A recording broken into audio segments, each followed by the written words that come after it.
నీవుంటే నాకు చాలు యేసయ్యా, నీ వెంటే నేను ఉంటానేసయ్యా. నీవుంటే నాకు చాలు యేసయ్యా,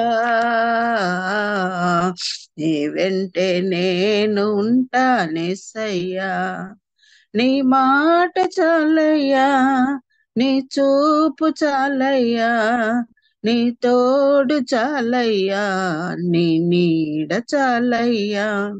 నీ మాట చాలయ్యా, నీ చూపు చాలయ్యా, నీ తోడు చాలయ్యా, నీ నీడ చాలయ్యా. నీ ఉంటే నాకు చాలు యేసయ్యా, నీ వెంటే నేను ఉంటానేసయ్యా. స్తోత్రం నాయనా, స్తుతికి పాత్రుడా గొప్ప తండ్రి, జీవం గల నాయనా, నీకు వందనాలు, స్తోత్రాలు, స్తుతి స్తుతి స్తుతి చెల్లిస్తుంటున్నాను నా ప్రభా. ఉదయకాలాన నా తండ్రి జూన్ 4వ తారీఖున నా తండ్రి మేమందరమును కలిసిన తండ్రి నిన్ను ఆరాధించి స్తుతించి గణపరిచి మహింపరచుటకు ఇచ్చిన ఈ మంచి తరుణంను బట్టి నీకు వందనాలు, స్తోత్రాలు, స్తుతి చెల్లిస్తుంటున్నాం. దయామయుడవు, కరుణా వాత్సల్యము గల నా తండ్రి, మమ్మల్ని అందరినీ ఎంతగానో ప్రేమించినావు నా తండ్రి. మాకు ఇచ్చిన ఈ ధన్యతను బట్టి స్తోత్రాలు, వందనాలు, స్తుతి. ఈ విధముగా ఈ ఉదయ కాలాన నా తండ్రి నీ కృపాశీర్వాదం వల్ల తండ్రి మేము నిన్ను ఆరాధించుటకు, స్తుతించుటకు, గణపరచుటకు, మహింపరచుటకు నాయన నా తండ్రి మాకు ఇచ్చిన ఈ సమయాన్ని బట్టి మరి ఒకసారి స్తోత్రాలు, వందనాలు, స్తుతి చెల్లిస్తూ ఉంటున్నా. దయగల తండ్రి, మరి నీ వాక్యాన్ని వినుటకు నా తండ్రి మేము ఆసక్తి కలిగి వచ్చి ఉంటున్నాం నాయన. వాక్యంతో మమ్మల్ని హెచ్చరించండి, మమ్మల్ని సరిచేయండి, సరిదిద్దండి నాయన. వాక్యం ద్వారా మేము బలపరచబడుటకు ఆత్మీయముగా నా తండ్రి నీలో ఇంకా ఎక్కువగా అంటు కట్టబడి నాయన నీలో బలాభివృద్ధి పొందుకున్నటకు నా తండ్రి కృపా సహాయం దయచేసి నడిపించమని ప్రార్థిస్తున్నాం. మా హృదయములను సరిచేయండి నా తండ్రి.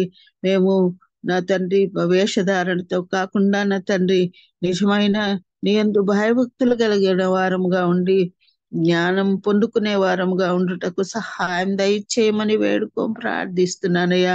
నీ పరిశుద్ధాత్మ శక్తిని మాలో మా చుట్టూ ఆవరింప చేయమని ప్రార్థిస్తున్నాం. నీ వాక్యము బలమైనది నాయన, నీ వాక్యము శక్తి గలది నా తండ్రి, నీ వాక్యము సత్యమైనది, నిజమైనది. ఇట్టి వాక్యము చేత నా తండ్రి మేము నా తండ్రి నా ప్రభా నీ నీ కృప ఆశీర్వాదములను మేము పొందుకునే సహాయం మాకు దయచేయగలందులకై ప్రార్థిస్తున్నానయ్యా. స్తోత్రాలైనా మరి సిస్టర్ రూపా సుహాసిని గారిని బట్టి మీకు వేలాది కోటి స్తోత్రాలు, వందనాలు నాయన. ఆమెను వాడుకుంటున్న విధానమును బట్టి, రీతిని బట్టి స్తోత్రాలు, స్తుతి స్తుతి స్తుతి. ఆమెను పిలిచినారు నా తండ్రి, మీ వాక్యము చేత ఆమె నోటిని నింపినారు నాయరా. మీకు స్తోత్రాలు నా తండ్రి నా ప్రభువా. నా తండ్రి మీ సిలువ చాటున మరుగుపరచండి అయ్యా. ఆమెకుంటున్న ప్రతి విధమైన బలహీనత నుండి విడుదలని అనుగ్రహించి బలపరచండి నా ప్రభువా. ఆత్మీయంగా శక్తిని అనుగ్రహించిన తండ్రి, నీ ఆత్మ చేత నింపిన ప్రభువా మాతో మాట్లాడుటకు నీ కృప దయచేయండి. ఆమెను మరుగుపరచండి నాయన. నా తండ్రి నీకే స్తోత్రాలు, వందనాలు, స్తుతి చెల్లిస్తూ ఉంటున్నాం. ఈ ఉదయాన మాకు ఇచ్చిన ఇట్టి నా తండ్రి సమయమును బట్టి మరొకసారి స్తోత్రాలు చెల్లిస్తూ ఈ ప్రార్థన నా ప్రభు అయిన క్రీస్తు నామమున పేరట అడిగి వేడుకొని ప్రార్థిస్తున్నాను తండ్రి. ఆమేన్. ఆమేన్. ఆమేన్. ప్రైజ్ లార్డ్ అక్క. దేవుని నామానికి మహిమ కలుగును గాక. Praise the lord. ఇప్పుడు వచ్చిన పరిశుద్ధులందరికీ దేవుని నామంలో వందనాలండి. ఈ రోజు మనకు వాక్యాన్ని అందించడానికి సిస్టర్ రూపా సుహాసిని అక్క గారు సిద్ధంగా ఉన్నారండి. అక్క మనందరికీ సుపరిచితులే. కొత్త వారి కోసం, సభా మర్యాద కోసం పరిచయం అండి. సిస్టర్ రూపా సుహాసిని అక్క గారు మరియు వారి ప్రియమైన భర్త డాక్టర్ డానియల్ అలెగ్జాండర్ గారు, వీరు అనంతపూర్ సమీపంలోని సంఘ పరిచర్యకు వ్యవస్థాపక కాపరులుగా సేవ చేస్తా ఉన్నారండి. వారు 3 పిల్లలతో ఆశీర్వదించబడ్డారు. అనంతపూర్ నందు వారి నివాసం అండి. దేవుడు అక్కని కుటుంబాన్ని దీవించిన విధానాన్ని బట్టి దేవునికి వందనాలండి. వెల్కమ్ టు అక్క, ప్లీజ్ అక్క.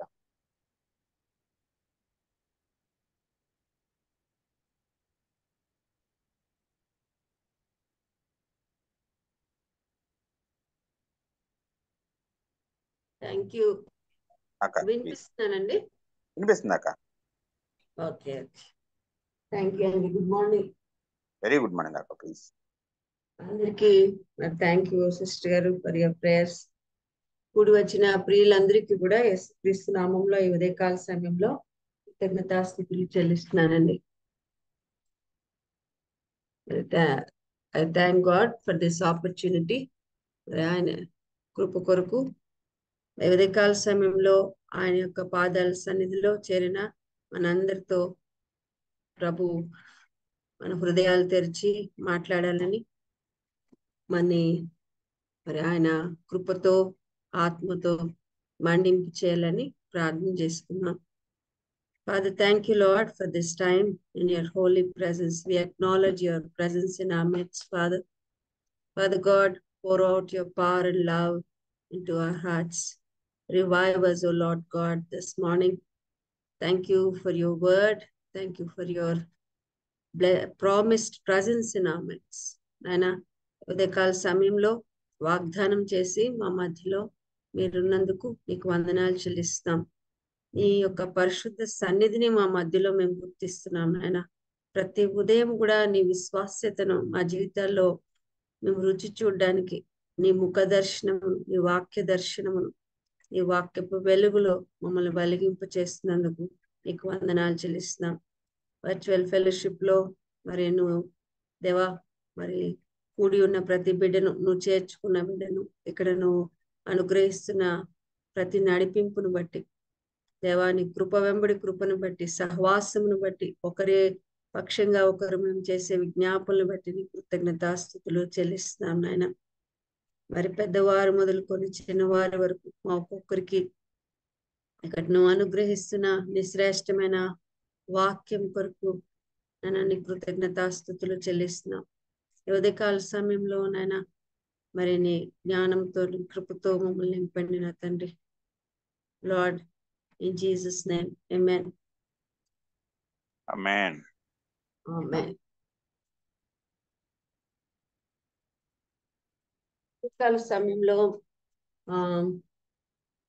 విజ్డమ్ ఫ్రమ్ మరి చాలా సార్లు ఈ జూన్ మాసంలో విద్యార్థులు మరి పిల్లలందరూ కూడా మళ్ళీ తిరిగి వారి యొక్క కాలేజెస్ కి, స్కూల్స్ కి వెళ్తున్న సమయంలో వారి కొరకే కాదు, మరి క్రైస్తవ విశ్వాసులుగా దేవుని సంఘముగా మనము అందరం కూడా క్రీస్తు జ్ఞానంలో సమృద్ధిగా ఎదిగే ప్రక్రియలో వీఆర్ ఆల్ లెర్నర్స్.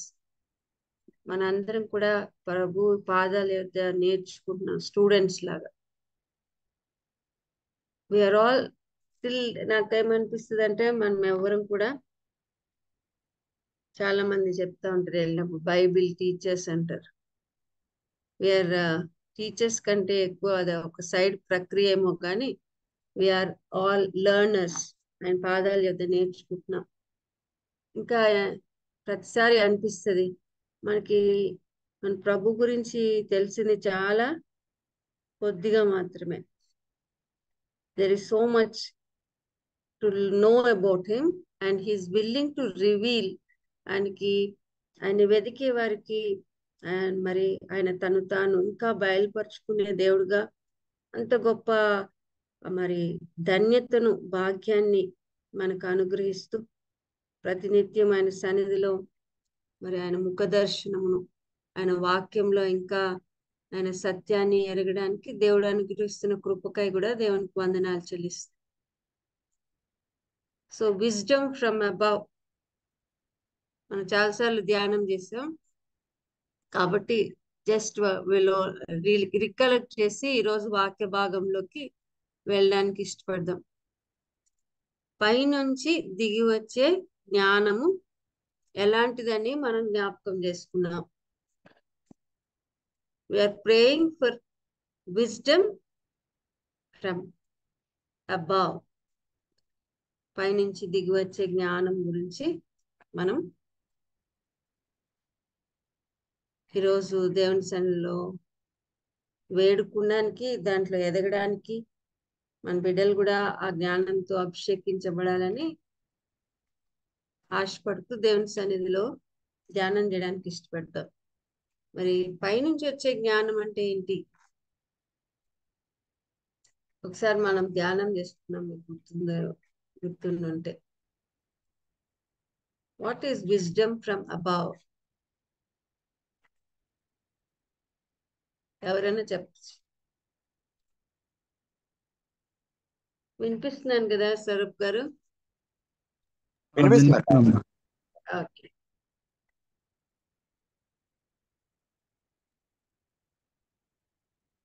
దేవుడిచ్చే జ్ఞానం, పరిశుద్ధాత్మ ద్వారా పొందుకునే జ్ఞానం. జ్ఞానం ఇంకా పరలోక జ్ఞానం. పరలోక జ్ఞానం ఇంకా వాక్యానుసారం నడుచుకునే జ్ఞానం. వాక్యానుసారంగా నడుచుకునే జ్ఞానం ఇంకా బైబిల్ కలిగి ఉంటే జ్ఞానం మూలం. అండి మహోన్నతుని విద్య. జ్ఞానం మూలం. మహోన్నతి. అయ్యగారు జేమ్స్ అయ్యగారు చెప్తున్నారు. అంటే యాకోబులో 3:17 ఉన్నట్టు అండి, పైనుండి వచ్చే జ్ఞానము మొట్టమొదట పవిత్రమైనది, తర్వాత సమాధానకరమైనది, మృదువైనది, సులభముగా లోబడ్డది, కనికరంతో మంచి ఫలములతో నిండుకొనున్నది, పక్షపాతమైనను వేషధారణను లేనిదినై ఉన్నది అని రాయబడింది. అవునండి. థ్యాంక్ యూ అయ్యగారు. మరి 2 రకాల జ్ఞానాలు కూడా, జ్ఞానం ఉన్నట్టు అక్కడ చూస్తున్నాం. చాలాసార్లు ఈ లోక జ్ఞానము ఎట్లాంటిదంటే ఇట్ విల్ పఫ్స్ అప్, మనల్ని గర్విష్ఠులుగా చేస్తుంది. If you are very knowledgeable and you know many things about a subject or when you are mastering a subject, ఆ యొక్క జ్ఞానం మన ఏం చేస్తుందంటే చాలాసార్లు నాకే అంత తెలుసు అన్నట్టుగా ఒకలాంటి గర్వాన్ని కూడా కలిగిస్తుంది. అది దేవునికి ఇష్టం లేదని కూడా మనకు అర్థమవుతుంది. ఎందుకంటే సామెతల గ్రంథంలో 3వ అధ్యాయంలో అంటాడు, చాలా క్లియర్ గా మాట చెప్తాడు దేవుడు, నువ్వు జ్ఞానివి కదా అని అనుకోవద్దు. అనుకోకుండా ఏమంటాడు, యెహోవా యందు 7వ వచనం, భయభక్తులు కలిగి చెడుతనమును విడిచిపెట్టిన. అంటే it kinds of create a pride which is a sin in God's sight. అది మనలో ఒకలాంటి చెడుతనంకి దారి తీస్తుంది. అలాంటి జ్ఞానం నేను జ్ఞానిని కదా అని అనుకునే మనసున్నాం. మరి ఈ లోకంలో పైనుండి వచ్చిన జ్ఞానం ఉందంటే భూ సంబంధమైనది, ప్రకృతి సంబంధమైనది, దెయ్యముల జ్ఞానం వంటిది కూడా ఉన్నదని 15వ వచనంలో, యాకోబు గ్రంథంలో 3వ అధ్యాయం 15వ వచనంలో కూడా ఉంటది. ఎలాంటిదంటే పైనుండి దిగి వచ్చినది కాదు, ఈ భూలోక సంబంధమే. చాలా మంది అంటారు దే ఆర్ వరల్డ్లీ వైజ్, చాలా లోక జ్ఞానం ఉందండి వీళ్ళకి అని దాని గురించి మాట్లాడుతుంటారు. ఈవెన్ ద చర్చ్, సంఘం కూడా అలాంటి జ్ఞానాన్ని గుర్తించి వావ్ వీళ్ళు చాలా లోక జ్ఞానం కలిగిన వారు అని మెచ్చుకునేటట్టుగా ఉంది. కానీ దేవుని దృష్టిలో ఈ భూ సంబంధమైన జ్ఞానము ప్రకృతి సంబంధమైనది, దెయ్యముల జ్ఞానం వంటిదై ఉన్నది అంటారు. ఈ వ్యక్తి కూడా ఇక్కడ యాకోబు కూడా ఎలా మొదలేస్తాడంటే, నీ జ్ఞాన వివేకాలు ఉన్నాయా మీకు అని ప్రశ్నిస్తూ, మన జ్ఞానము ఏం చేయాలంటే, మనలో దేవుడిచ్చిన జ్ఞానం అయితే అది సాత్వికాన్ని కలిగించాలి. అంటే మన ప్రవర్తనలో ఒక గొప్ప మార్పుని తీసుకురావాలి. మన క్రియలు కూడా ఆ ప్రవర్తన ఇతరులకి కనపరచాలి. అది దేవుని జ్ఞానం. పీపుల్స్ ఆ జ్ఞానం కలిగిన వారు మరి వారి జీవితంలో పవిత్రతను, వారి యొక్క సంబంధ బాంధవ్యాలు దేవునితోనూ మానవుడితో సమాధానకరంగా, జెంటిల్ గా, మృదువుగా, దేవుని మాటకి ఎదురు తిరగకుండా, ప్రశ్నించకుండా, మరి లోతులాగా డిలే చేయకుండా సులభముగా లోబడేది దేవుని ఆ జ్ఞానం. ఆ జ్ఞానం మనకు అట్లా ప్రవర్తనలో సహాయం చేస్తుంది. అండ్ వీ లైక్ టు గర్వానికి బదులు కనికరం చూపించడానికి మంచి ఫలంతో నిండుకొని పక్షపాతం అంటే we don't like to show favoritism, వేషం వేసుకున్నట్టుగాని లేనిదై ఉన్నది అని ఆ మాట మనం చూస్తాం. అయితే బైబిల్ గ్రంథంలో ఈ జ్ఞానం కొరకు ఎవరు ప్రార్థన చేశారంటే మనం ఎవరిని జ్ఞాపకం చేసుకుంటాం? సొలొమోను సొలొమోన్ రాజు గారిని అండి సొలొమోన్ రాజుని జ్ఞాపకం చేసుకుంటాం. ఈ ఉదయకాల సమయంలో 119వ కీర్తన యాజ్ ఎ చర్చ్, సంఘంగా, వ్యక్తిగతంగా, వర్చువల్ ఫెలోషిప్ గ్రూప్ లో ఉన్న చిన్న గుంపుగా ఈ ప్రార్థన మనం ప్రార్థన అయిపోవాలని మనం ఈ ప్రార్థన ధ్యానం చేయడానికి ఇష్టపడదాం. ఒక్క భాగమే 119వ కీర్తనలో మనం ధ్యానం చేయడానికి 33వ వచనం నుంచి 40వ వచనం వరకు ఉత్తర ప్రత్యుత్తర రీతిలో ఒకసారి చదువుకోవడానికి ఇష్టపడదాం.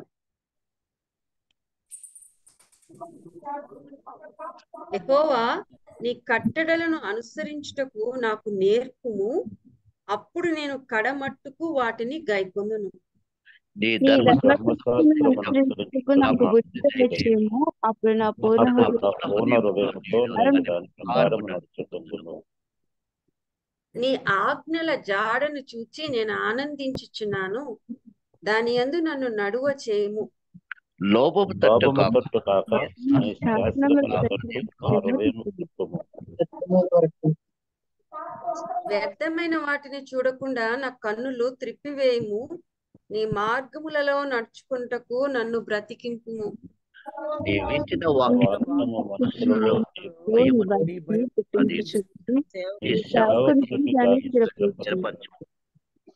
నీ న్యాయ విధులు ఉత్తమములు, నాకు భయము పుట్టించుచున్న నా అవమానమును కొట్టివేయము.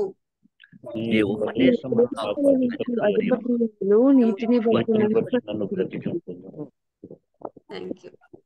This is a prayer and we also see, మనం ఇందాక జ్ఞాపకం చేసుకున్నట్టుగా మరి సొలొమోను రాజుగా అభిషేకించబడిన తర్వాత ఆ గిబియోనులో మరి దేవునికి అర్పణలు అర్పించిన తర్వాత ఆ రాత్రి దేవుడు ఆయన్ని దర్శించినప్పుడు, నీకేం కావాలి సొలొమోను అని అడిగినప్పుడు 3వ అధ్యాయం 1 రాజుల గ్రంథంలో ఈ ప్రార్థన చేసుకుంటున్నాడు.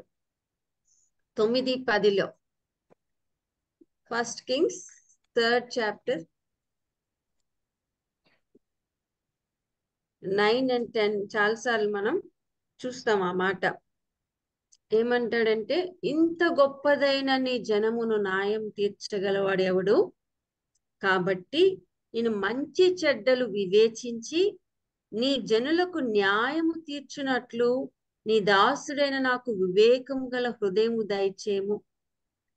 సొలొమోను చేసిన ఈ మనవి ప్రభువునకు అనుకూలమాయను గనుక. అంటే the prayers we pray in God's presence, దేవుని సన్నిధిలో మనం చేసే ప్రార్థనలు అనుకూలమైనవి చేస్తాం, అనేక మార్లు దేవునికి ప్రతికూలమయ్యేవి. అంటే ఆయన వాక్యానుసారంగా కాక మన చిత్తము నెరవేర్చుకోవడానికి దేవుని వాడుకోవాలనే ఉద్దేశంతో చేసేవి అనేకం.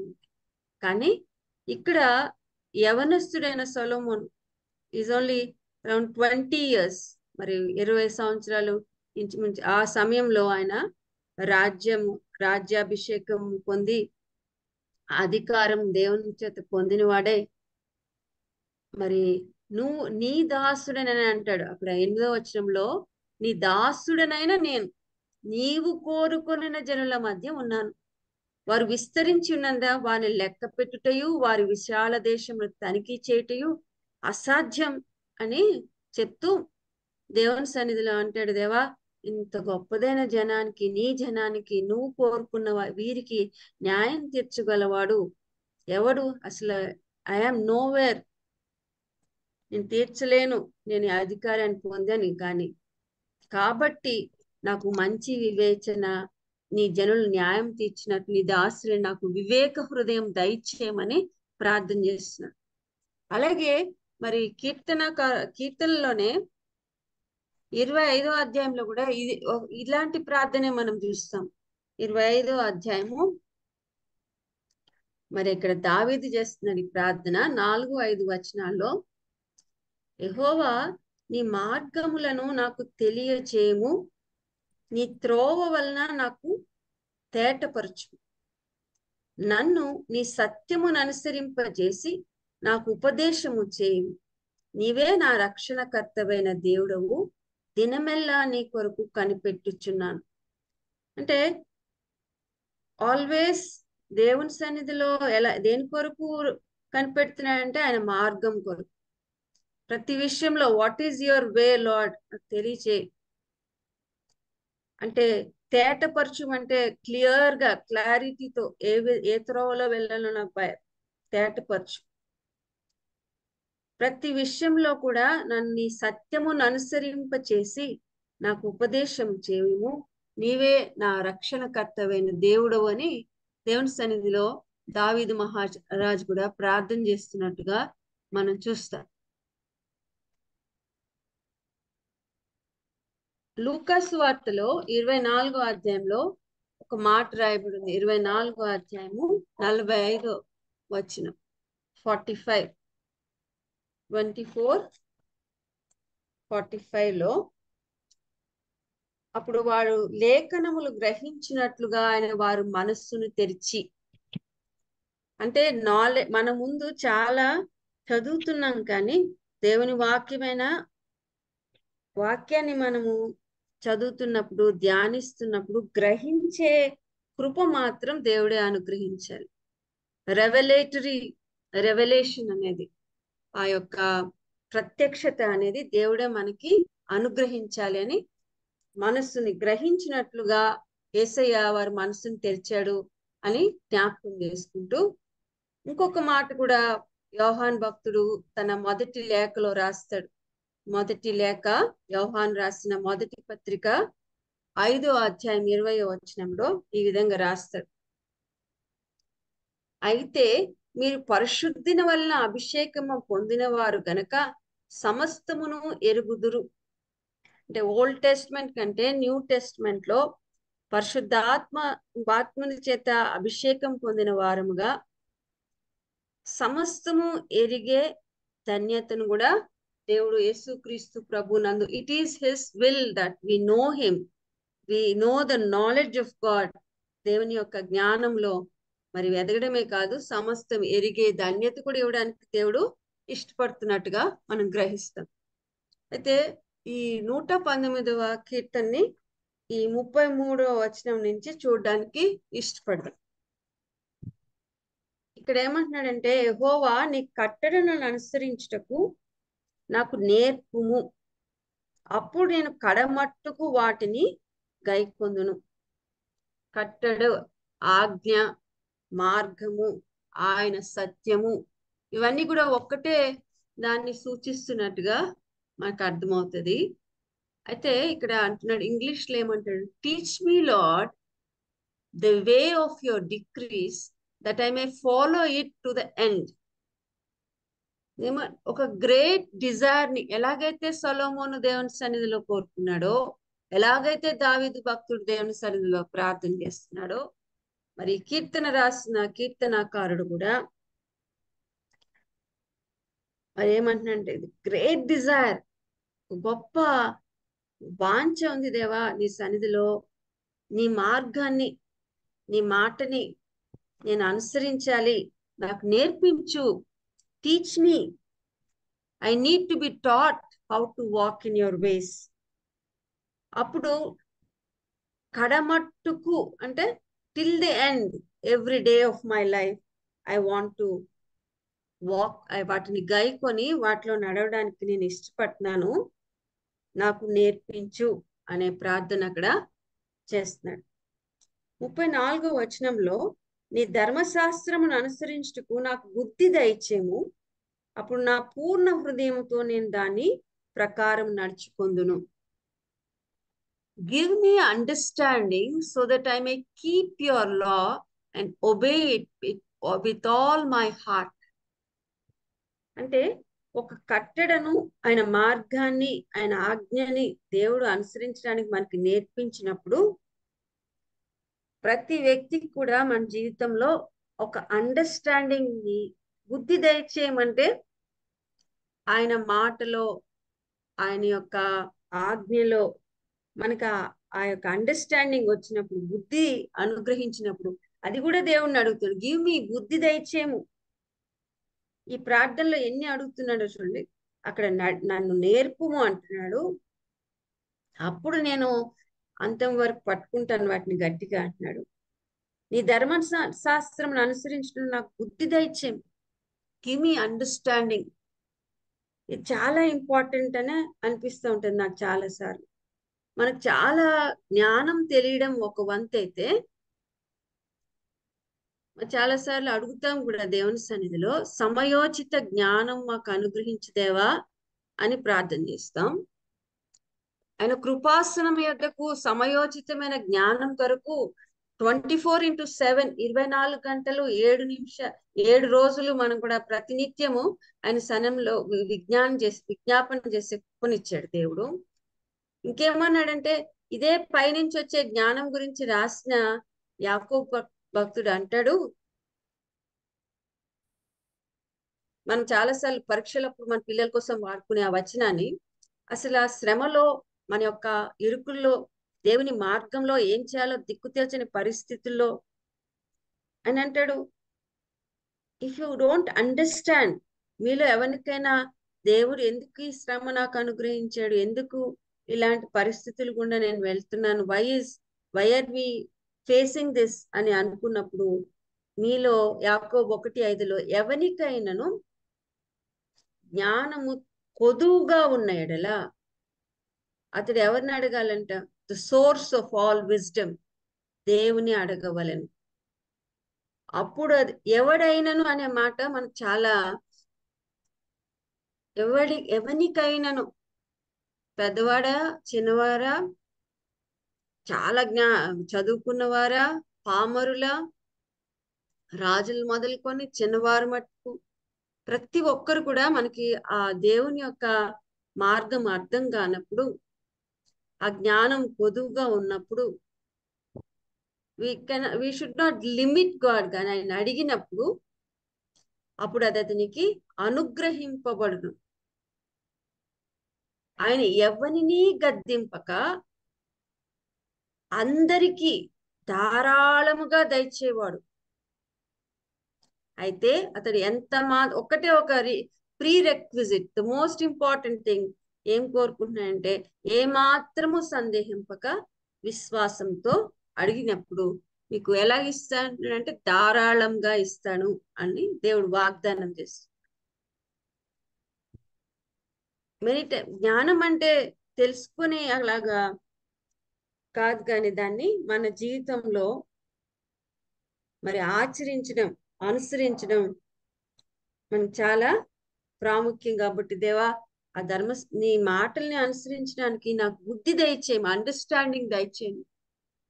ఈ రోజుల్లో మన బిడ్డలు చదువుకుంటున్న చాలా మందిని, అందరినీ అనను నేను, మరి చాలా మందికి దేవుడు మంచి నాలెడ్జ్ ఇచ్చాడు, అర్థం చేసుకుని చదువుకుంటారు, కానీ అర్థం లేని చదువు వ్యర్థం అనేవారు. ఇప్పుడు మోస్ట్ ఆఫ్ ది స్టడీస్ మనం చూసినప్పుడు అర్థం లేని చదువులాగా కనిపిస్తుంది. పోనీ అక్కడ వదిలేసేయండి బయట ఉన్న నాలెడ్జ్. ఈవెన్ దేవుని జ్ఞానంలో ఎదుగుతున్న మనం కూడా ఆ వాక్యాన్ని చదివినప్పుడు దాన్ని సందర్భంలో నుంచి బయటికి తీసేసి దాన్ని అర్థం చేసుకున్నాను ట్రై చేసినప్పుడు అది చాలా తప్పు అర్థాన్ని ఇస్తుంది. ఎప్పుడు కూడా ఆ సందర్భంలోనే దాన్ని మనము, ఏ సందర్భంలో దేవుడు చెప్పాడు, ఎందుకు చెప్పాడు, ఎవరికి చెప్పాడు అనేది చాలా ప్రాముఖ్యం. మనకి ఆ వాక్యము అని అక్కడక్కడ కొన్ని తీసేసుకొని కనెక్ట్ చేసేస్తుంది, దానివల్ల మనకి మంచిగా అనిపిస్తుందేమో, కానీ అది మనం we are taking it out of context, మన ప్రీటెక్స్ట్, మన యొక్క మాటని అవతల వాళ్ళకి తెలియజేయడానికి వాడుకోవచ్చు చాలాసార్లు. అందుకే దేవా, ఒక్కొక్కసారి మనం అందరం కూడా ఉదయకాల సమయంలో వింటున్నప్పుడు వాక్యం మరి అనేకమైన నూతనంగా అంతవరకు మరుగు చేయబడిన సత్యం, మనం గ్రహించని సత్యాన్ని చాలాసార్లు దేవుడు మనకు బయలుపరుస్తున్నప్పుడు, వావ్ ఎంత beautiful, how did I miss it, నేను ఎన్నిసార్లు చదివానే, ఎలాగ మిస్ అయిపోయాను దీన్ని నేను, ఇంత స్పష్టంగా దేవుడు చూపిస్తున్నాడే ఇక్కడ అని మనకు చాలా దేవుడు అంటే అందుకని ఇదే కీర్తనలో అంటాడు, దేవా నీ ధర్మశాస్త్రమందు ఆశ్చర్యకరమైన సంగతులు చూచినట్లు నా కన్నులను తెరువుము అంటే మనం గుడ్డోళ్ళమా? Is talking about the spiritual eyes, మన యొక్క ఆత్మీయ నేత్రాలు. అక్కడ ఆ శిష్యులు అమ్మాయి మార్గంలో నడుస్తున్న వాళ్ళకి ఇద్దరికి కూడా వారి కనులు మూయబడును అంటాడు. ఈవెన్ ధర్మశాస్త్రాన్ని బాగా ఎరిగి ధ్యానించిన మర్మం, ధర్మశాస్త్రం అంతా కూడా it is pointing to Jesus Christ. కానీ ఆయన్ని చూడలేని స్థితి, ఆయన గ్రహించలేని స్థితిలో ఉన్నప్పుడు మరి దేవుడు ఆయన మనోనేత్రాలు కూడా వెలిగించినట్లుగా మనం చూస్తాం. ఇక్కడ దేవా నాకు it is lighting up understanding is lighting. ఇప్పుడు రావట్లేదు కానండి, అంతకుముందు ఒక అడ్వర్టైజ్మెంట్ వచ్చేది, దిమాగ్ కా బత్తి జలా దియా అంటాడు. ఒకటి తినగానే అంటే బ్రెయిన్ వెలిగిపోతుందంట, లైట్స్ వచ్చేస్తాయంట. చాలా సార్లు రూమ్ లో లైట్స్ వేసుకుంటాము, స్పెషల్ గా రీడింగ్ లైట్స్ వేసుకుంటాం, కానీ బ్రెయిన్ లో మన యొక్క అండర్స్టాండింగ్ లేకుండా చదువుతాం చాలా. అందుకనే ఇక్కడ ఏమంటున్నాడంటే దేవుని సన్నిధిలో ప్రార్థన, దేవా నేను ధర్మశాస్త్రం అనుసరించడానికి నాకు బుద్ధి దయచేయము. అది ఎట్లా అనిపిస్తుంది అంటే ఒక గొప్ప దైవ దర్శనం లాగా అనమాట. ఆ బుద్ధి, ఆ understanding, it will light up our understanding of God. దేవుని జ్ఞానము ఏం చేస్తుందంటే మనల్ని వెలిగింపు చేస్తుంది అనమాట, మనోనేత్రాల్ని. ఆ వెలుగులో అంతవరకు అంధకారంలో కప్పబడి మనుగు చేయబడి మనకు కనిపించనివి కూడా మనకి అసలు ఆశ్చర్యం ఆశ్చర్యం కలుపుతుంది. అబ్బా ఇంత బ్యూటిఫుల్ గా ఉంది ఇది అని. అప్పుడు అది మన యొక్క సెన్సెస్ ని లైట్ అప్ చేసి ఏం చేస్తాయంటే ఆ యొక్క లా గివర్ ని ప్రేమించి ఆయన సన్నిధిలో దేవాని యొక్క ఎంత గొప్పవిని ఆజ్ఞలు అనే ఇలాగ చేస్తుంది. స్పర్జన్ అనే గొప్ప భక్తుడు ఏమని రాస్తాడంటే, the understanding operates upon the affections, it convinces the heart of the beauty of the law. మన హృదయాన్ని ఈ అండర్స్టాండింగ్, ఈ బుద్ధి ఏం చేస్తుందంటే దేవుని యొక్క ధర్మశాస్త్రంలో, దేవుని యొక్క వాక్యంలో ఉన్న సౌందర్యాన్ని, ఆ బ్యూటీని మనము అర్థం చేసుకోవడమే కాదు, మేము కన్విక్ట్ అవుతున్నాం అనమాట, కన్విన్స్ అయిపోతాం. అబ్బాబా ఇది ఇంత గొప్పది, ఇంత బలమైనది.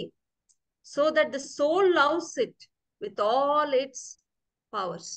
మన హృదయం అంతటితో దాన్ని ప్రేమించి, and then it reveals the majesty of the lawgiver and the whole nature bows before his supreme will. అది హృదయం అంతటితో కూడా మనకి ధర్మశాస్త్రాన్ని, వాక్యాన్ని ఇచ్చిన దేవుని ఎదుట సాగిలపడి మన హృదయం అంతటితో ఆయన చిత్తానికి లోబడేటట్టు చేస్తుంది. అండర్స్టాండింగ్, బుద్ధి. మనం చూస్తాం ఆ తప్పిపోయిన కుమారుడు బుద్ధి వచ్చినప్పుడు, Bible talks about this so many times. బుద్ధి వచ్చినప్పుడు, బుద్ధి కలిగిన కన్యకులు, మెనీ టైమ్స్ బుద్ధి లేనితనంతో ఆపరేట్ చేస్తున్నట్టుగా మనం చూస్తాం.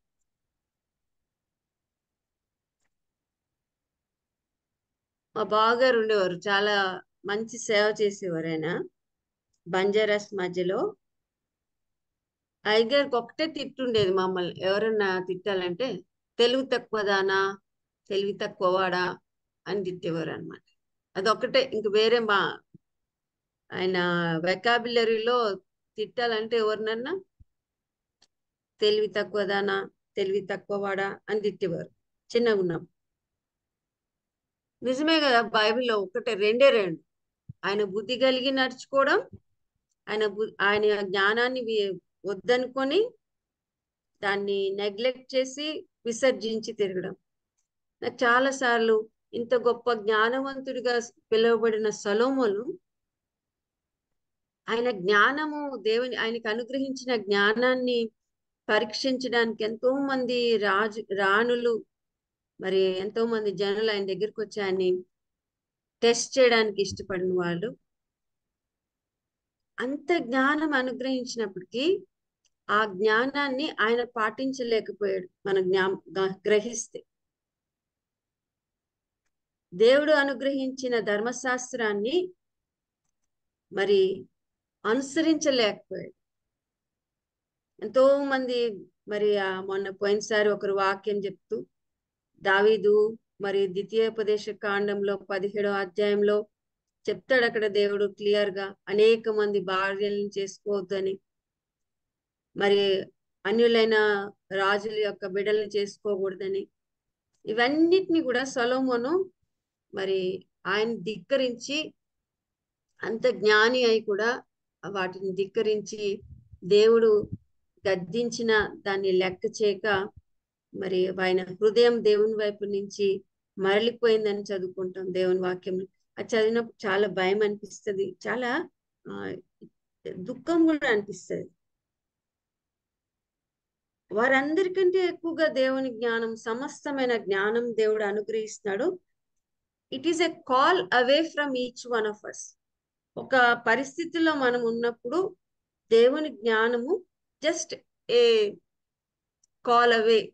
హృదయపూర్వకంగా ఆయన తట్టు తిరిగి, దేవా ఈ పరిస్థితుల్లో నేనేం చేయాలి, నాకు దిక్కు తోచట్లేదు, నువ్వు నాకు సహాయం చేయన్నప్పుడు ప్రతిసారి కూడా దేవుడు మన ఒక్కొక్కరి జీవితంలో ఆ ప్రార్థనకి జవాబు ఇచ్చినట్టు చూస్తాం. కానీ ఇట్ ఈస్ అవర్ చాయిస్. అది మన చాయిస్ వదిలేస్తాడు దేవుడు. ఆ జ్ఞానం అనుగ్రహించబడిన తర్వాత అది నేను అనుసరిస్తానా దాన్ని, లేకపోతే దాన్ని తృణీకరిస్తానా అనేది, అది నీకు నాకు మన ఒక్కొక్కరికి దేవుడు ఆ చాయిస్ ఇచ్చాడు. అందుకే ఈ మాట అంటాడు అనమాట, నా దేవా నీ ధర్మశాస్త్రం అనుసరించటకు నాకు బుద్ధి దయచేము. ఆ పైన మీరు ఒక వచనం చూస్తే 32లో, నా హృదయము నీవు విశాలపరచినప్పుడు నేను నీ ఆజ్ఞల మార్గంలో పరిగెత్తుతాను దేవా. చాలాసార్లు ఆయన మాటలో విని అంగీకరించి హృదయపూర్వకంగా ఆ మాటను బట్టి ఆయన సన్నిధిలో మోకరించి స్తుతించి ఆరాధించి ముందుకు కొనసాగకుండా ఉండడానికి కారణం ఏంటంటే మన హృదయం చాలా సంకుచితం. దేవుని యొక్క ఉన్నతమైన ఉద్దేశాన్ని, ప్రణాళికని, ఆయన చిత్తాన్ని ఇన్ హోల్, అంటే the whole picture of God, council of God అర్థం చేసుకోలేక మరి అకుంచిత హృదయంతో, చాలా పెట్టి హృదయాలు అంటారు చూడండి, దాన్ని బట్టి ఏం చేస్తామంటే ఇరుకనిపిస్తుంది, పోలేం పై. అదే అయ్యో దేవా చాలా కష్టంగా ఉంది ఈ మార్గం. కానీ అక్కడ ఏమంటున్నాడు, దేవుడు మన హృదయాల్ని విశాలపరిచినప్పుడు, ఆ హృదయాన్ని అండర్స్టాండింగ్ తో విశాలపరిచినప్పుడు వి రన్ ఇన్ హిస్ ఆజ్ఞల మార్గంలో, ఆ జ్ఞానంలో, ఆయన ఇచ్చిన జ్ఞానంలో ముందుకు పరిగెత్తడానికి ఇష్టం. సో అండర్స్టాండింగ్ అనేది మనకు బుద్ధి దయచేస్తుంది. అదే బుద్ధి అంటున్నాడు ఇంగ్లీష్ లో, అండర్స్టాండింగ్. అది ఇచ్చినప్పుడు మనం we see the light of God, the council of God, and we stand in awe of God and we fall at his feet and worship him. ఆరాధిస్తాం ఆయన సన్నిధిలో, అతిశయిస్తాం, ఆర్భాటిస్తాం ఆయన సన్నిధిలో, వావ్ అని. ఇట్ ఈస్ నాట్ ఏ, చాలా దేవుని యొక్క ఆజ్ఞను పాటించడం చాలా మందికి ఏదో కష్టంగా, అయ్యో ఇది చెయ్యాలి కదా అన్నట్టుగా ఉండదన్నమాట. అండర్స్టాండింగ్ మనకు బుద్ధి వచ్చినప్పుడు తండ్రి ఇంటికి పరిగెత్తినట్లుగా పరిగెత్తే మనసు ఇచ్చేస్తాడు దేవుడు. విశాలపరిచినట్లుగా హృదయము అర్థం చేసుకొని దిమాక్క బత్తి చేయాలని, అబ్బా ఇది కాదు మార్గం, నా తండ్రి ఇంటికి మార్గం ఇది అని he knows the word. Understanding ఏం చేస్తుందంటే తన తండ్రి ఇంటికి ఆ మార్గాన్ని ఆయనకి జ్ఞాపకం చేసి తిరిగి పరిగెత్తేటట్టు చేసి, అలాంటి జ్ఞానంతో బుద్ధితో దేవుడు మనని అండర్స్టాండింగ్ తో దింపుతాడు. అప్పుడు హోల్ హార్టెడ్ గా 10% 20% అయిష్టంగా కాకుండా హృదయపూర్వకంగా మరి ఆ ప్రకారంగా నడుచుకుంటాను దేవా అంటున్నాడు. 35వ వచనంలో అంటే గాడ్ ఈస్ ఎంపవరింగ్ అస్. ఆ అండర్స్టాండింగ్ అనేది చాలా సార్లు మనం ఏం చేస్తుందంటే తన బలముతో నింపుతుంది, ఆయన శక్తితో మనం నింపుతుందని చూస్తుంది. మరి కిందికి వస్తాం. అప్పుడు వాటిని గ్రహించినప్పుడు బుద్ధి మనం నీ ఆజ్ఞల జాడను చూచి నేను ఆనందించుచున్నాను. I'm filled with joy. ఈ అండర్స్టాండింగ్ లేక దేవుని వాక్యం మన జాయ్తో నింపుది చాలాసార్లు. కానీ when we understand his ways, when we understand the wisdom of God, దేవుని జ్ఞానాన్ని అర్థం చేసుకొని ఆ పౌలు భక్తుడు ఆయన సన్నిధిలో ఆహా నీ బుద్ధి జ్ఞానం ఎంత గొప్పది దేవా అని దేవుని ఆరాధించినట్లుగా రోమిల్కి రాసిన పత్రిక 11వ అధ్యాయంలో మన ఒక్కొక్కరిని కూడా దేవుడు అట్టి ఆనందంతో నింపుతాడు. ఆనందంతో వి వాక్, నాట్ మొహం చిన్నబుచ్చుకొని తలదించుకొని కృంగిపోయి కాదండి. ఆ అండర్స్టాండింగ్ ఏం కలుగజేసింది, గొప్పగా ఆనందించడానికి, దాంట్లో ముందుకు కొనసాగడానికి కృప చూపిస్తుంది. 36వ వచనంలో అంటాడు, లోభము తట్టు కాక నీ శాసనములు తట్టు నా హృదయం తిప్పుము. ఈ ఒక అంటే ఇలా నడవకుండా ఉండడానికి ఒక ఆటంకం కనిపిస్తుంది. 36 turn my heart towards your statutes and not towards selfish gain అంటాడు NIV-లో.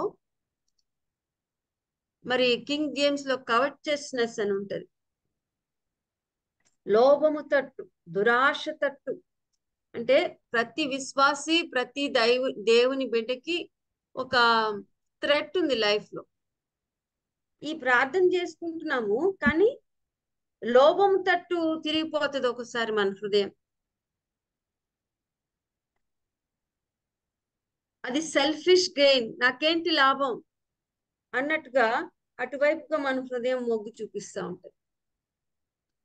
దేవుని మార్గంలో ఆయన మార్గం అని తెలిసిన తర్వాత కూడా, ఆ జ్ఞానము బుద్ధి దయచేయబడిన తర్వాత కూడా ఒక పొటెన్షియల్ గా మన యొక్క హృదయం పూర్ణ హృదయంతో ఆయన వెంబడించి పడకుండా ద్విమనసుకు వచ్చేసే, రెండు మనసులు కలిగిన పరిస్థితి వచ్చేసే ప్రమాదం ఉంది ప్రతి విశ్వాసికి కూడా, ప్రతి దేవుని యొక్క శిష్యునికి కూడా. మీకు ఎవరు గుర్తొస్తారండి ఇట్లాగా దేవుని మార్గంలో ఉండి దురాశకి కానీ లోభానికి కానీ తోబడి దేవుని పూర్ణ హృదయంగా వెంబడించకుండా తప్పిపోయిన వారు ఎవరు గుర్తొస్తారు బైబిల్ గ్రంథంలో? గెహాజీ గుర్తుకొస్తాడు. ఆయన గెహాజీ ఏం చేస్తున్నాడండి అయ్యగారు? అంటే ధనం వైపు పరిగెత్తి సిరియా దేశం నుంచి వచ్చాడు. గెహాజీ అవునండి.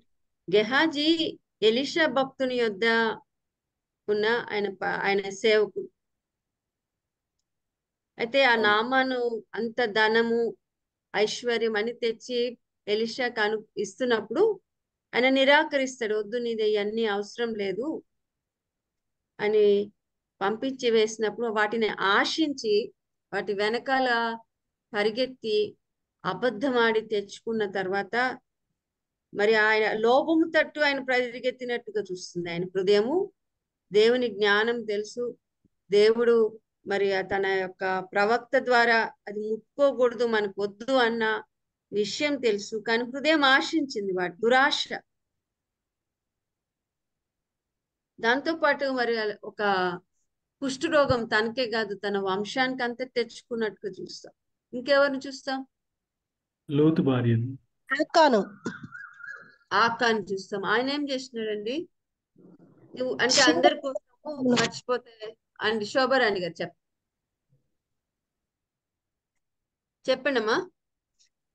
50 తులముల వెండిని షీనారు వస్త్రమును వస్త్రాలను తీసుకుంది.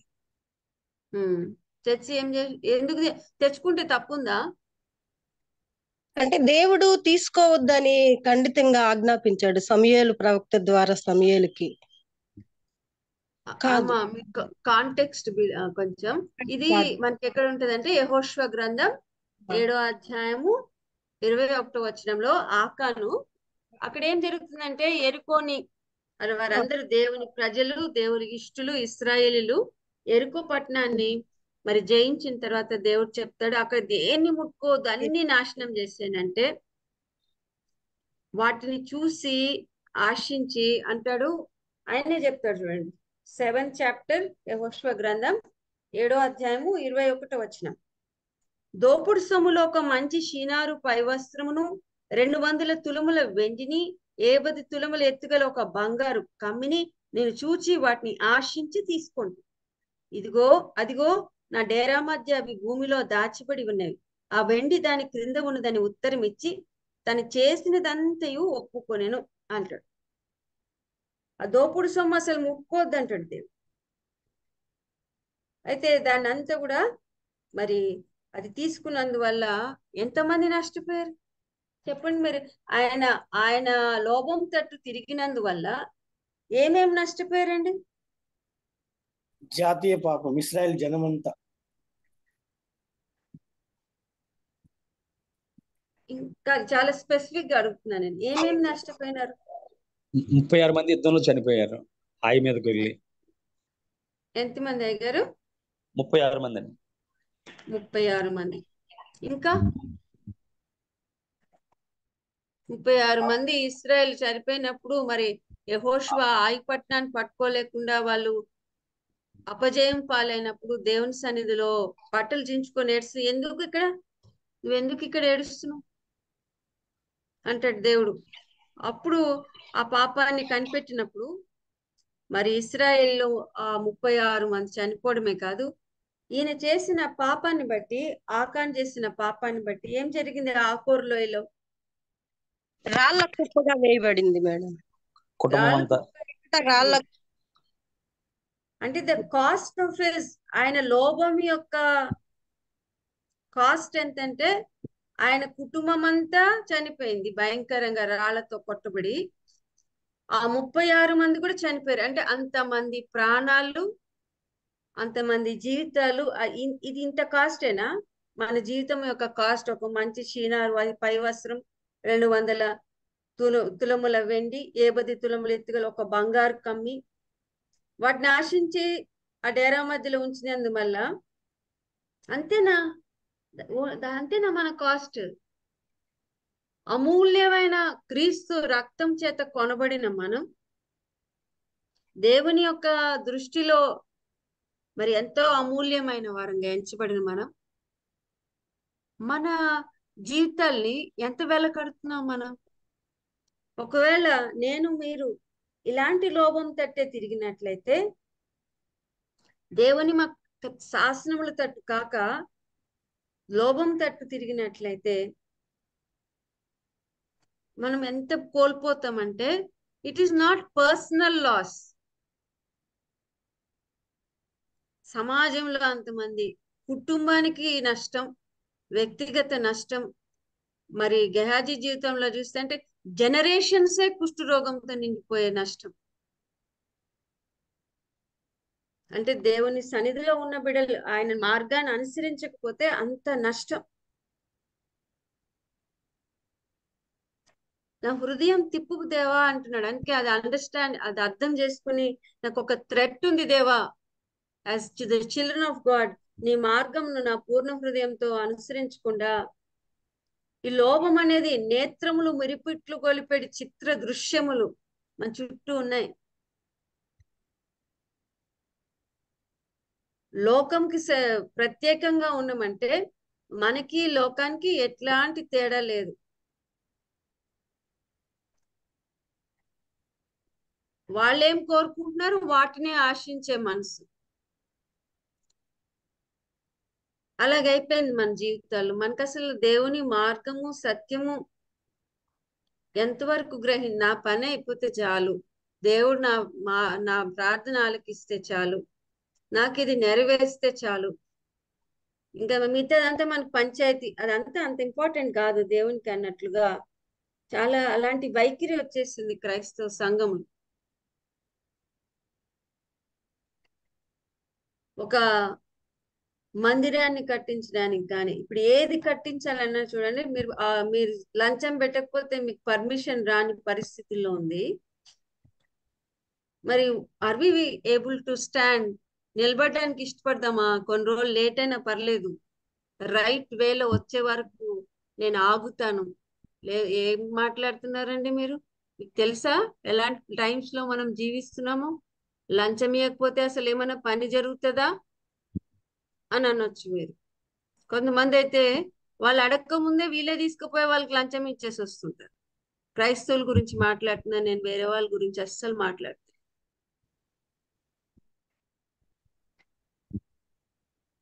We know that God hates it. దేవునికి అసహ్యమని తెలుసు, అయినా కూడా సటిల్ గా కూడా ఇచ్చినా కూడా అది దేవునికి ఏమని తెలుసు. అయినా ఈ లోభం అనేది మనని అట్లా అటువైపుగా లాగేస్తున్నట్టుగా చూస్తాం. మనం ఏషావుని అనుకుంటాం కానీ ఒక పూటి కొరకు తన జ్యేష్ఠత్వ హక్కును అమ్ముకున్నాడంటే మనం ఎన్ని అమ్మేసుకుంటున్నాము చిన్న చిన్న వాటి కోసం దేవుని సన్నిధిలో లోభం కొరకు.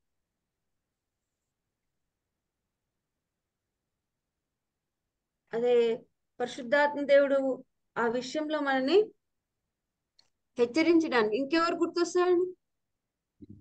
ఇస్కరియోతు యూదా మేడం. అండి ఇస్కరియోతు యూదా. ఆయన ఏం చేసినాడు అంటే కొత్తగా తెలియని వారి కోసం అడుగుతుంది అంతే. మన ప్రభు అయిన యేసుని 30 వెండి నాణాల కోసం అమ్మి వేశాడు ప్రధాన యాజకులు. అమ్మి వేశాడు. Okay, thank you.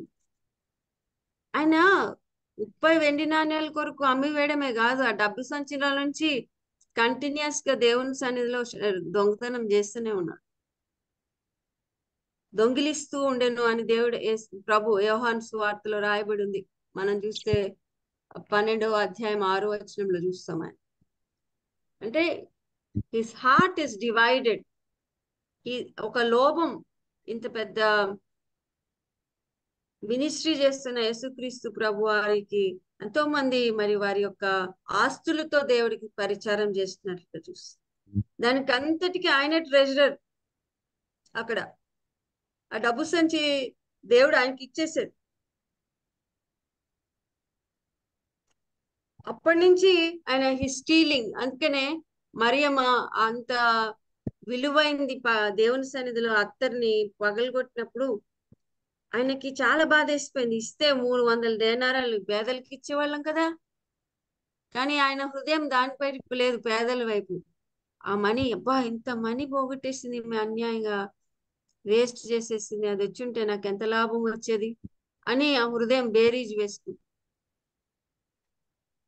అట్లాంటి హృదయం ఆ లోభంతో తిరిగేది. దేవునికి అతి సమీపంగా ఉంది. దేవుని యొక్క జీవం కలిగిన మాటలు విని జీవాధిపతినే 30 వెండిన ఎంత కట్టాడంటే వేళ అంత భయంకరంగా ఒక బానిస కట్టినట్టుగా 30 వెండి నాణ్యాలు కమ్మేసి. కొంచెం కాస్ట్లీగానే అమ్ముకోవచ్చు కదా, ఎట్లా అమ్ముకోవాలనుకున్నాడు అనిపిస్తుంది అప్పుడు. అంత చీప్ చేసేసాడు అనమాట యేసయ్యని. అలాగే మనం కూడా చేస్తాం, చాలాసార్లు అనుకుంటాం కానీ యోధా ఇస్కరియోతుని ఈ లోకంలో ఉన్న మనము పొందుకోవాల్సిన అన్నవి ఆయన కంటే ఎక్కువగా అనుకుంటాం చాలాసార్లు.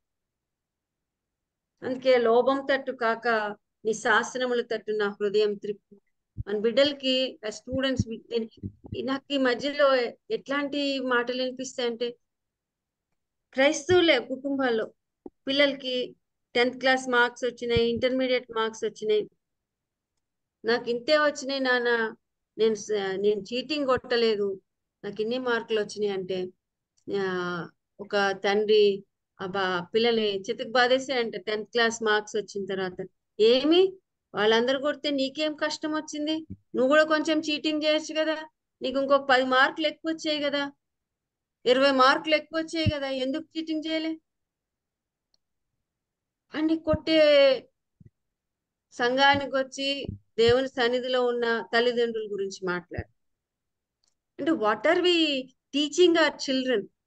లోభము తట్టు ఒక 2 మార్కుల కొరకు సత్యాన్ని నమ్మేద్దామా? ఏమిస్తాయండి మనకి? అట్లాగా అయిపోయింది మనసు.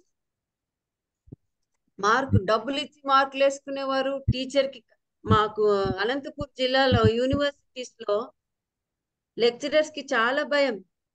ఎందుకంటే అక్కడ నాకు తెలియదు వేరే చోట్ల, ఇక్కడ వచ్చి కత్తి చూపిస్తాడు స్టూడెంట్, వేస్తావా సస్తావా మార్కులు.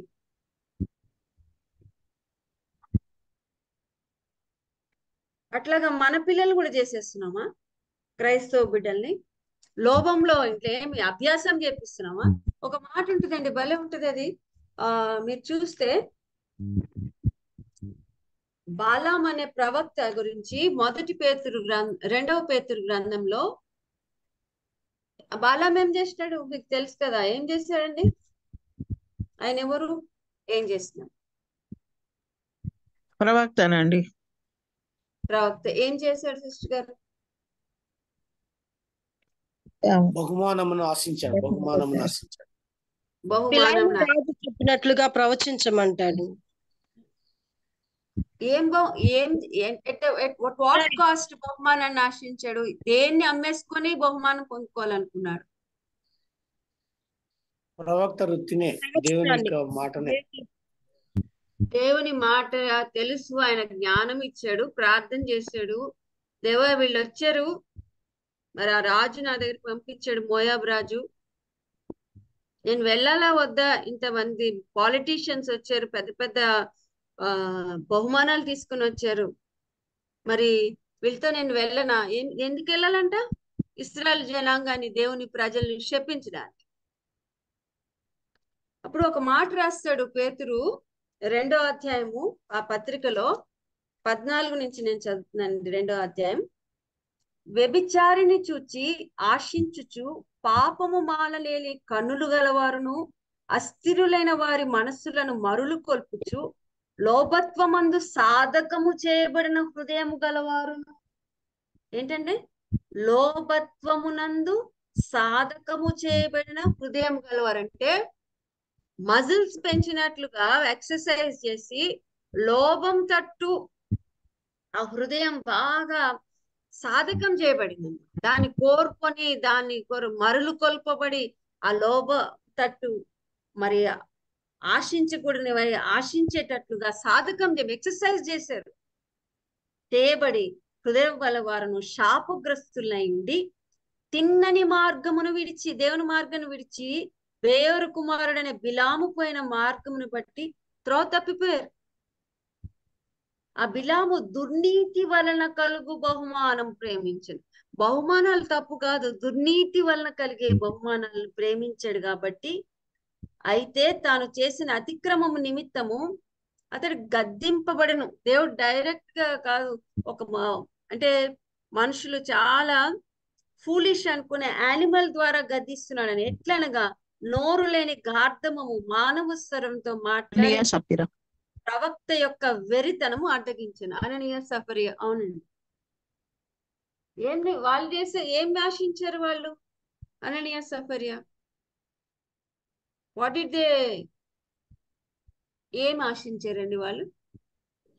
తన వాళ్ళ పొలాన్ని అమ్మి అంత తెచ్చి ఇవ్వకుండా సగం దాచిపెట్టుకొని మిగతా తెచ్చిచ్చి అంతా ఇదే అని చెప్పారు. అంటే ఏం ఆశించారు వాళ్ళు?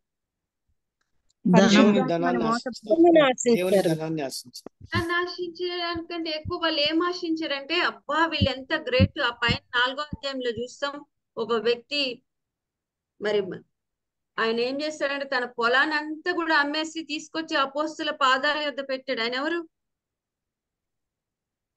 బర్నబా. బర్నబా. ఏసేపు అనే బర్నబా. పెట్టాడు. ఏసేపు అనే మారు పేరు కలిగిన బర్నబా, ఆదరణ పుత్రుడిగా సంఘం చేత పిలువబడిన బర్నబా. ఆ సంఘంలో ఒక గొప్ప అబ్బా ఎంత గ్రేట్ అంత తెచ్చిపెట్టాడని ఎట్లా మెచ్చుకున్నారేమో, దేవుని స్తుతించారేమో. They wanted that praise, they wanted that honour in the church, that they have given their all to Christ. మరి సమస్తాన్ని కూడా ప్రభు కల్పించేశారనే ఆ గొప్ప పేరు కొరకు ఒకసారి అది ఇష్టము, ఇంకొకసారి ఇవ్వలేని మనసు, లోభం తట్టు. అది ఆయనదే తీసుకొని, లేదండి నేను ఇంతే ఇచ్చాను అంటే అది తప్పేం కాదు అది. ఎందుకంటే దేవుడేమైనా అడగలేదు, సొంతగా వాళ్ళు నిర్ణయించుకున్నారు. దానికి అది చూడగానే ఇవ్వబుద్ధి కాలేదు. మనమే ఎట్లా ఏమి ఇస్తున్నాం దేవునికి? దేవుని నేను మా సంఘంలో ఒక ఇది పెట్టనండి. నేను ఎప్పుడు కూడా మనీ అడగడం కానీ, ఎవరెంత మనీ ఇచ్చారు కానీ మెన్షన్ చేయబడు. అదొకటే కాదు, మేము కానుక పట్టం. నేనేమని అనుకుంటానంటే, కానుక ఇవ్వాలని హృదయపూర్వకంగా అనుకున్న వారు దేవుని సన్నిధికి వచ్చి వేయాలంతే. అది ఎవరెంత వేస్తారో మనకు అనవసరం. అది దేవునికి వారికి మధ్యన నేను నమ్ముతాను. కొంతమంది ఏం చేస్తారంటే నలిగిపోయినాయి. నేను చెప్తా వాళ్ళకి, నువ్వు వేయకపోయినా పర్లేదు, మీరే ఉంచుకోండి, కానీ when you don't honour God, బెస్ట్ది తీసి దేవుడికి, అది ₹1 అవ్వచ్చు, ₹10 అవ్వచ్చు, గివ్ ద బెస్ట్. నలిగిపోయి చిరిగిపోయి దేవునికి తీసుకురావద్దని. లాస్ట్ సండే ఒక హిందూ ఫ్యామిలీ వచ్చారనమాట. హిందూ ఫ్యామిలీ, ఆ అమ్మాయికి విశ్వాసం ఉంది, ఒక చిన్న టైలరింగ్ చేస్తుంది. ఆమె వేరే ఊరు నుంచి వచ్చింది అనమాట, భార్యాభర్తలు ఇద్దరు. వాళ్ళు దేవుని కొరకు ఆ 10వ భాగం వాళ్ళ దాంట్లో నుంచి తీసి దేవుని సన్నిధిలో వేస్తానే ఉన్నారు. ఎందుకు వీళ్ళు ఇంతసేపు చేస్తున్నారంటే, వాళ్ళకి తీసి పెట్టిందే తీసుకొచ్చి వేయాలంట. దాన్ని అది చిల్లర రూపంలో ఉంది, మార్చి మళ్ళీ పెద్ద నోట్ వేయట్లేదు. అది అంతసేపు వేస్తూనే ఉన్నారు. నేను చూసాను, తర్వాత చూస్తే ఎవ్రీ నోట్ ఈజ్ న్యూ. అంటే నలిగిపోలేదు, పాత గిలలేదు. అంటే వాళ్ళు దేవుడికి ఇచ్చిందంతా కూడా మనం ఏమా, దేవుడంతా చీప్ అయిపోయినాడా, దేవుడంతా అలక్ష్యం అయిపోయినాడా మనకి? అట్లా అనిపిస్తుంది. మిగుళ్ళు, తగుళ్ళు, చిల్లర్లు ఎందుకండి మన ఏసైకి అలాంటివి ఇస్తాం మనం? హృదయం అంతా all to Jesus I surrender అంటాం అనన్య సపర్యాలగా. అసలు ఆ పాట మనం ఎంతమంది పాడడానికి మనకి ఇక్కడ అర్హత ఉందో నాకైతే తెలియదు. మేబీ ఒక ప్రేయర్ లాగా పాడుకోవచ్చు. ఇది అందుకనే టైం అయిపోతుంది కాబట్టి నేను ఫాస్ట్ గా 1 నిమిషం ఉంది కాబట్టి అక్కడికే వస్తాం. ఈ లోభం అనేది దేవుని యొక్క మార్గమును అనుసరించకుండా మనకి త్రిప్పివేసేదిగా ఉన్నట్టుగా చూస్తాం. అందుకే ఆ 119 సాంగ్కి వచ్చేద్దామండి, మళ్ళీ మనకి టైం అయిపోయింది కాబట్టి. ఇంకొక మాట, హృదయాన్ని తిప్పమంటున్నాడు.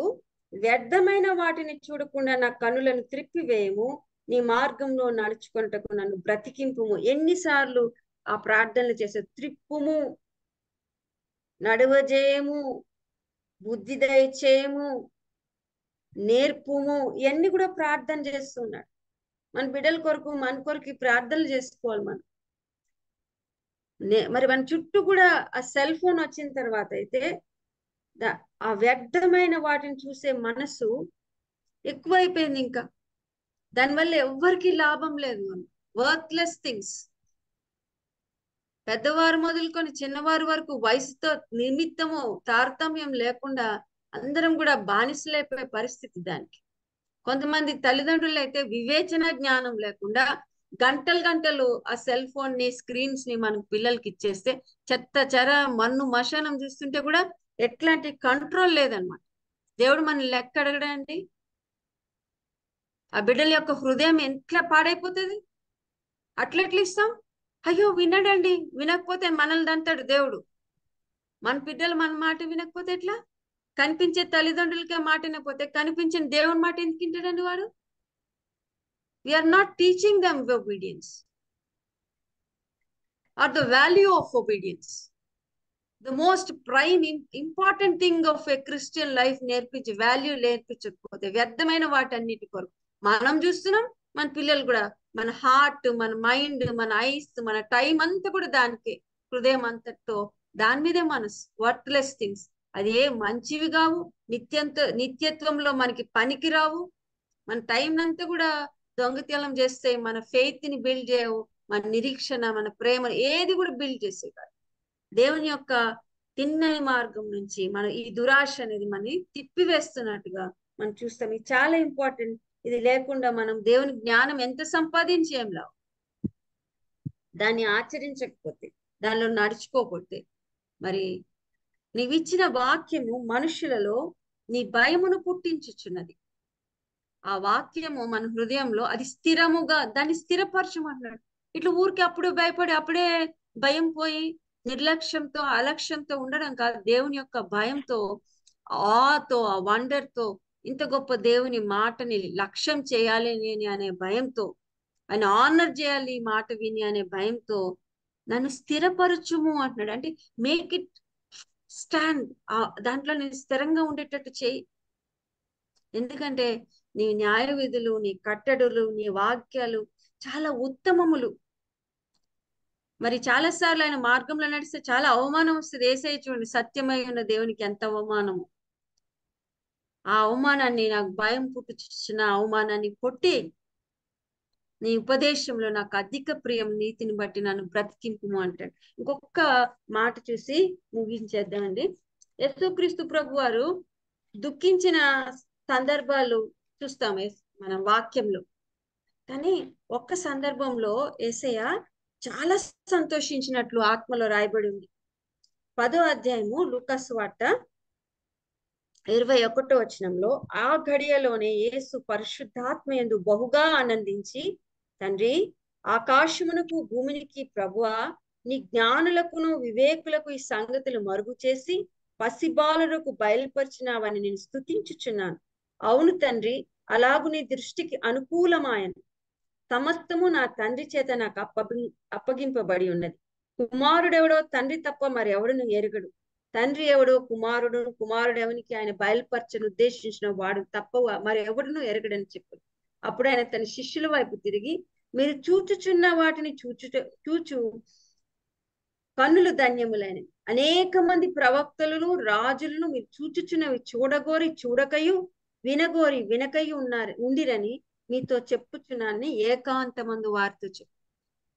యు సీ గాడ్, యేసుక్రీస్తు ప్రభు వారు ఆ గడిలో ఎంతో బహుగా ఆనందిస్తున్నాయంట. పరిశుద్ధాత్మ ఆనందిస్తూ ఈజ్ వర్షిపింగ్ ద లార్డ్, తండ్రిని మరి ఆరాధిస్తున్నాడు. దేవా, ఈ లోకంలో మేము జ్ఞానులు, వివేకులు అనుకునే వారి కాకుండా నా శిష్యుల్ని ఆయన ఏమంటున్నాడంటే, ఈ పసిబాలులకు వీటిని బయలుపరిచావని నేను స్తుతిస్తాను. దేవుని మార్గం మన వాక్యంలో చూస్తాం. కొరింథీయులకు రాసిన పత్రికలో యేసుక్రీస్తు ప్రభువే దేవుని జ్ఞానం అయి ఉన్నాడని, బుద్ధి జ్ఞానం అనే సర్వసంపద కొలసీలకు రాసిన పత్రిక 2వ అధ్యాయంలో ఆయన యందే దాచిబడి ఉన్నాయని, he is the source of all wisdom, source of the true wisdom of God from above అని మనం జ్ఞాపకం చేసుకుంటూ, యేసయ్య వారు దేవుని మాటకు లోబడి ఆ పల్లెల్లోకి వెళ్ళి ఆ 70 మంది దేవుని యొక్క సువార్తను, ఆయన మార్గాన్ని ప్రచురించినప్పుడు మరి వారికి అంత అధికారం ఇచ్చి పంపించాడు. శత్రువు యొక్క బలమంతటి మీద అధికారం ఇచ్చి పంపించినప్పుడు ఇదిగో మరి అక్కడ మనం చూస్తాం, దేవుడు ఆనందిస్తున్నాడు.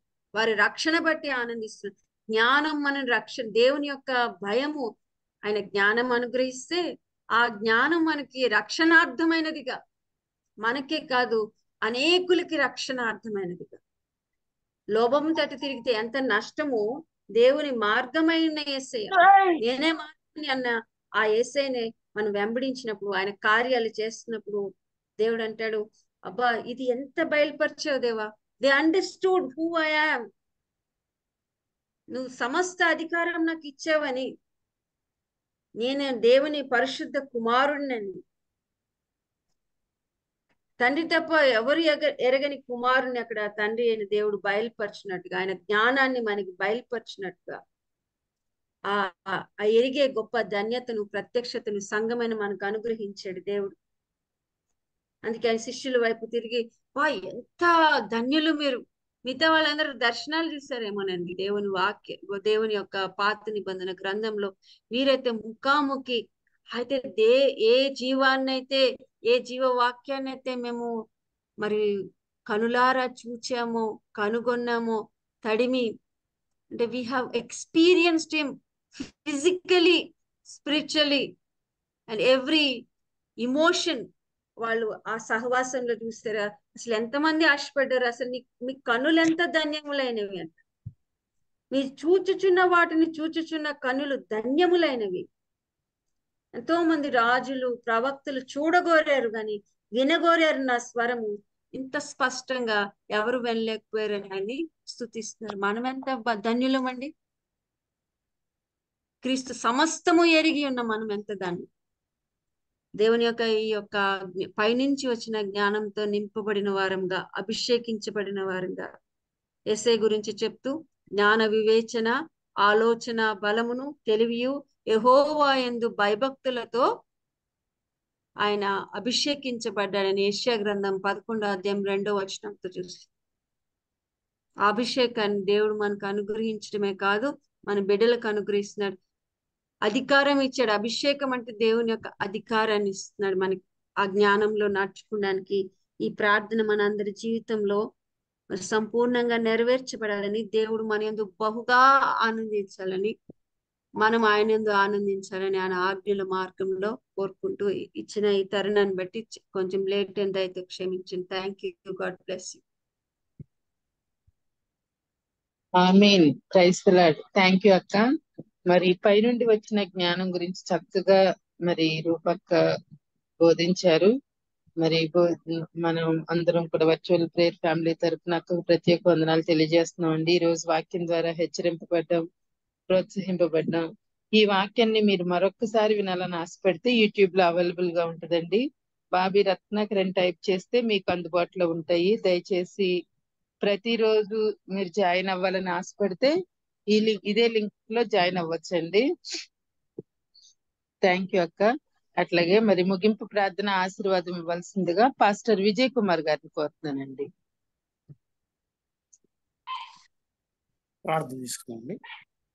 సర్వాధికారి, మహోన్నతుడా, కృపా నమ్మకం కలిగినటువంటి మా గొప్ప తండ్రి, ఉదయకాలన అమ్మగారి ద్వారా తండ్రి మరి మీరు ఇచ్చినటువంటి సందేశంలో ఉన్నటువంటి మెలకువలలో ప్రాధాన్యముగా తండ్రి మరి దురాశ అనేటువంటి లోభత్వం అనేటువంటిది ఏ పరిస్థితులను బైబిల్ గ్రంథంలో అనేకుల మధ్య నడిపించింది. వారు గొప్పవారే కానీ మరి వారికి ఉన్నటువంటి లోభత్వాన్ని బట్టి మిమ్మల్ని దృష్టించలేక మనోనేత్రాలు కోల్పోయి, జ్ఞానమును కోల్పోయి, లోకం నాశించి వారు నష్టపోయేదే కాక ఈరోజు వచ్చే తరాలకు ఎంతో మందికి వారు శాపముగానే గుర్తుగా మరి మిగిలిపోయారు. మరి తండ్రి వారి జీవితాలు ఇలాగ ఉన్నవి అని తెలుసుకోవడం వలన మేము కూడా తండ్రి ఈరోజు మీ ప్రియ బిడ్డలమై మరి దర్శనముల కంటే, కళల కంటే, మరి ప్రవక్తగా ప్రవచించే మాటల కంటే అన్నిటికంటే శ్రేష్టమైనటువంటి సమయాలలో మీరు ఉన్నారని గుర్తెరిగి మరి యొక్క శ్రేష్టమైనటువంటి విషయంలో తండ్రి కాలంలో ఆయన్ని మరీ ఎక్కువగా తండ్రి సంధించి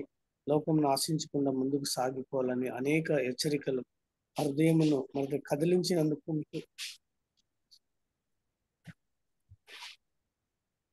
స్తోత్రాలు చెల్లిస్తున్నాం తండ్రి. నిజమైన లోకము లోకాశ గతించిపోతుంది, కానీ మీ మాటలు నిరంతరం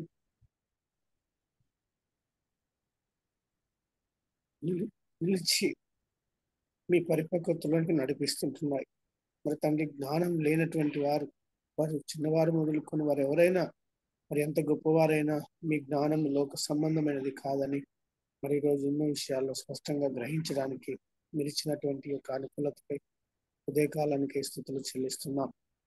అయ్యా, మా యొక్క హృదయాలు మనసులు విరువబడి మీ తట్టు తిరిగినప్పుడు తండ్రి మీ ప్రసన్నతను, మీ ఆలోచన ఎదిగిన వారమే ఉన్నప్పుడు నాయన మీ విలువ ఈ లోకంలో ఉన్న వాటి కంటే మేము లోకం మీ యొక్క క్రీస్తు యొక్క రక్తంను తండ్రి లోకాన్ని చూసి మీ యొక్క విలువను తక్కువ చేసేవారుగా ఉంటున్నాం.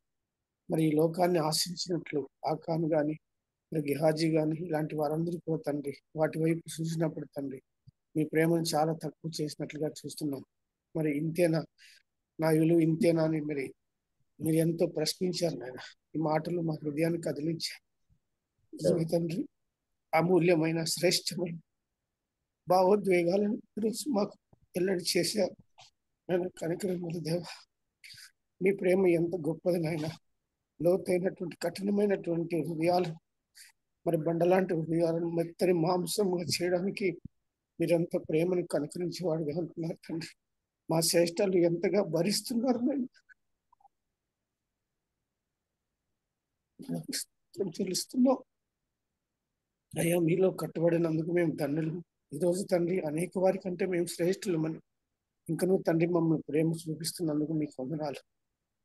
ఈ ప్రేమలో తండ్రి మేము ఎవరు కూడా ఏమీ చేయలేము తండ్రి. అయ్యా మీ కొరకు జీవించడానికి మా మనసు మారి రూపాంతరం చెందటి వలన మీకు ఇష్టం. నేను తండ్రి మమ్మల్ని మీ దగ్గర చూడాలని ఆశ మీకు ఎంతగా ఉన్నది అర్థమవుతుంది. మేమైతే ఈ లోకంలో ఆశించి నటనగా మరి స్వార్థం రకరకాలుగా తండ్రి భక్తులు కలిగి జీవించే వారుగా ఉంటున్నాం. కుటుంబాలను పాడు చేసుకుంటున్నాం, జీవితాలను పాడు చేసుకుంటున్నాం, అనేకమైనటువంటి విషయాల్లో నష్టంనే తెచ్చుకుంటున్నాం తండ్రి. మీరైతే తండ్రి వాటి నుంచి భద్రం చేయాలని ఎంతో తండ్రి చక్కగా మమ్మల్ని ప్రేమిస్తుంటున్నారు తండ్రి. ఆ విషయాలన్నిటి కూడా ఈరోజు అమ్మగారి ద్వారా మాకు చక్కగా మీరు వర్ణన చేసినందుకు వందనాలు. ఇది శ్రేష్టమైన సమయమే, శ్రేష్టమైనటువంటి మాటలే తండ్రి. మాలో తండ్రి కరగనటువంటి హృదయం, కరగని మనసు ఉంటే అది వ్యర్థమైనా. మరి నిన్ను చూడలేని కన్నులు, నిన్ను అర్థం చేసుకోలేని హృదయం, నీ దగ్గర మేము స్వస్థత పొందలేనటువంటి మనస్సు లేకుంటే అది వ్యర్థమైనా. మరి తండ్రి మీ ఇచ్చినటువంటి సందేశంలో ఉన్న ఈ సారాంశాన్ని మమ్మల్ని తాకింపు చేసినందుకు వందనాలు. ఈరోజు తండ్రి మా పరిస్థితులు మరి బాగా మరి నిజంగా మీరు మాతో మాట్లాడిన విధానం ఎంత గొప్పగా ఉన్నది తండ్రి. ఎంత సులభంగానే మా పరిస్థితిని మార్చేశారు నేను. మరి తండ్రి ఒక్క దినమంది ఒక్కరోజే ఎన్నో దినాలు తన పాప జీవితాన్ని చేస్తున్న సమరయ స్త్రీ మీ మాటలతో తండ్రి తను ఎంతగానో మరి తండ్రి మార్పు చెంది అనేకులకు మరి తండ్రి ఆ మాదిరిని ప్రదర్శించిన అనేక రక్షణకు కారణమైంది. అలాగే మేమందరం ఉండాలని దర్శించిన వందనాలు.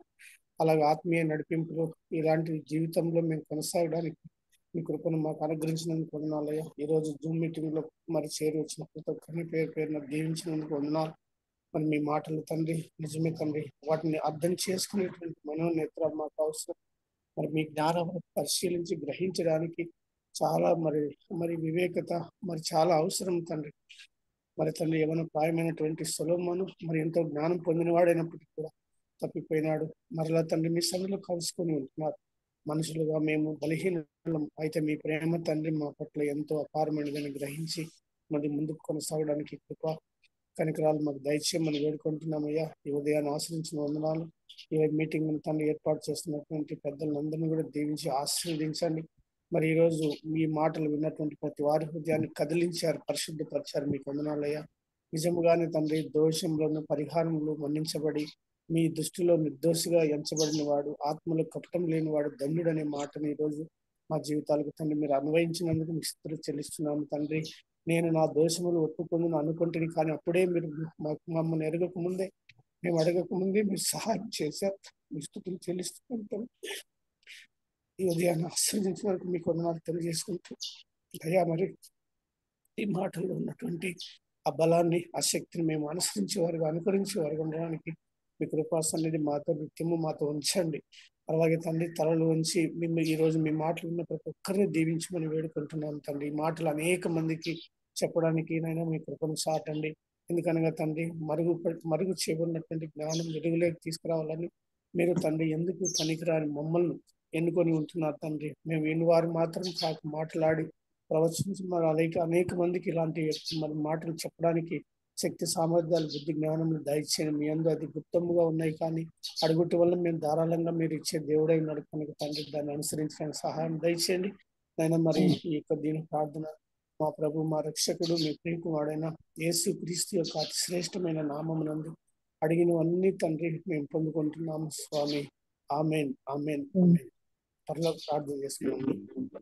పరలోకమందున మా తండ్రి, నీ నామం పరిశుద్ధపరచబడును గాక, నీ రాజ్యం వచ్చిన గాక, నీ చిత్తం పరలోకమందులాగో భూమి యందు నెరవేరును గాక.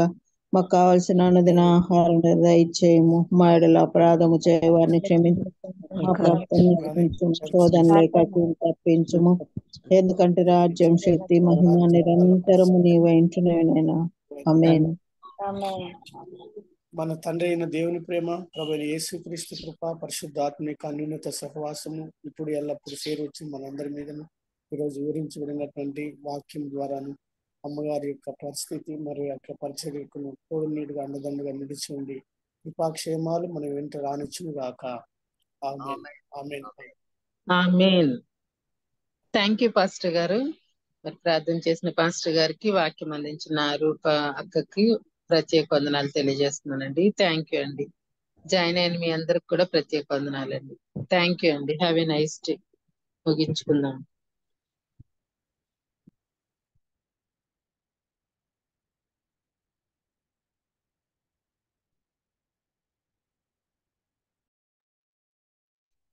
జాన్సన్.